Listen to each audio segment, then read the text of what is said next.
Bonjour à tous, cette semaine une nouvelle petite vidéo, toujours sur le vocabulaire de base en musique en 6e. Cette fois, on va parler de la hauteur des sons. Alors, la définition est un petit peu compliquée, mais ça représente quelque chose de très simple. La hauteur, c'est quand on dit qu'un son est aigu ou qu'il est grave. Et la vraie définition, c'est que la hauteur des sons est une sensation liée à la fréquence des sons. Voilà.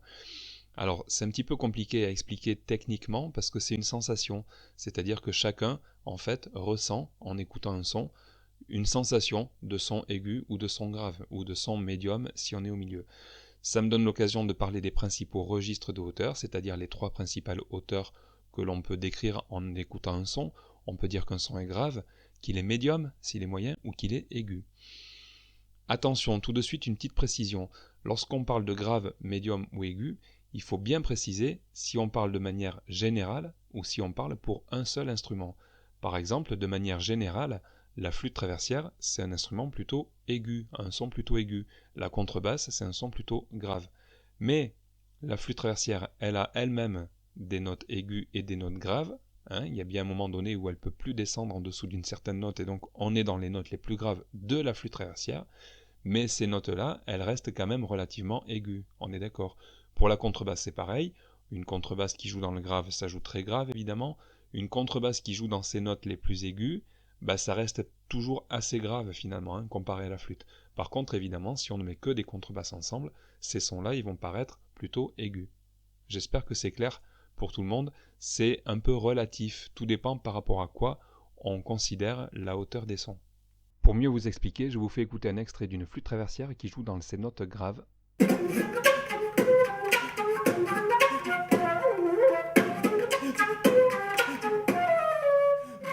Et maintenant un extrait d'une contrebasse qui joue dans ses notes aiguës.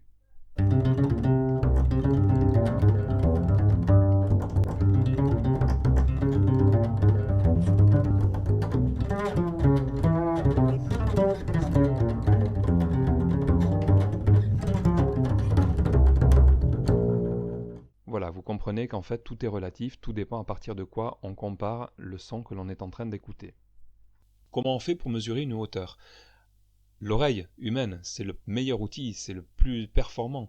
L'oreille humaine, en quelques millièmes de seconde, elle est capable de dire si un son est aigu ou s'il est grave.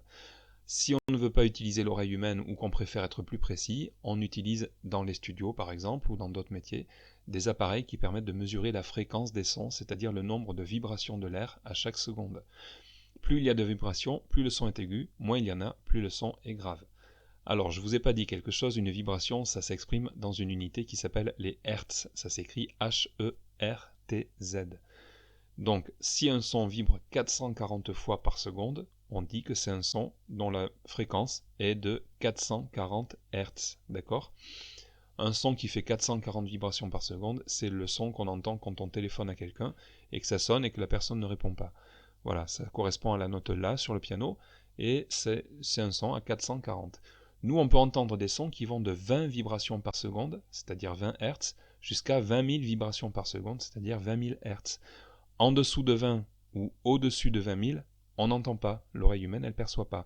Certains animaux par contre, eux, ils perçoivent des sons en dessous de 20 Hz ou au-dessus de 20 000.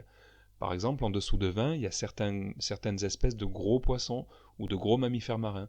Par exemple, les baleines communiquent avec des sons qui sont en dessous de 20 Hz. Nous, on ne les entend pas. On n'entend qu'une partie, ce qui est au-dessus, mais on n'entend pas les sons les plus graves. Et puis certaines chauves-souris, par exemple, communiquent avec des sons au-delà de 20 000 Hz, ça s'appelle des ultrasons. Et en effet, on ne les entend pas non plus, nous, avec nos oreilles humaines. Pour s'y retrouver, parce qu'en musique on ne va pas parler de fréquence, on va parler de noms de notes, on a donné des noms aux sons, qui s'appellent donc des notes, Do, Ré, Mi, Fa, Sol, La, Si, tout le monde connaît.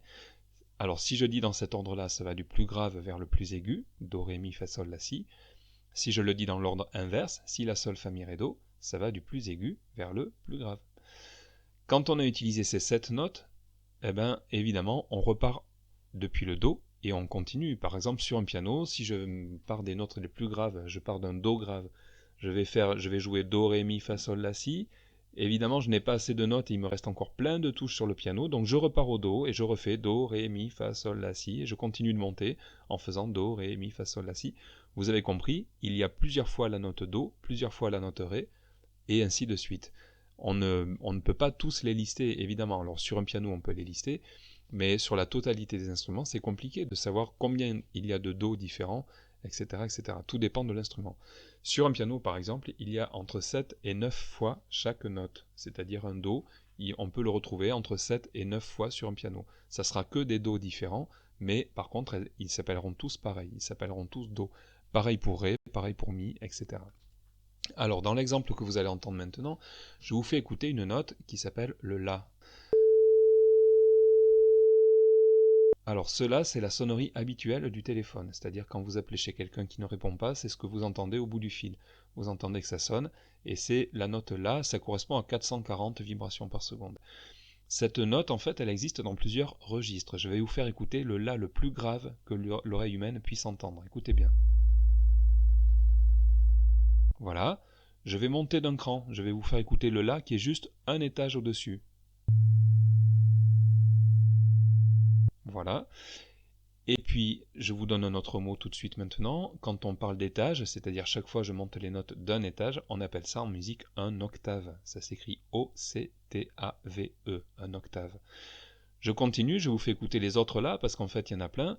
Alors, je ne vais pas m'arrêter entre chaque. Attention de ne pas mettre les haut-parleurs trop fort, parce que les derniers là sont très aigus, et je dois dire la vérité, ils ne sont pas très agréables à écouter, tellement ils sont aigus. En tout, vous aurez entendu 9 là depuis les deux premiers qu'on a entendus déjà, et il en reste encore 7. Écoutez bien.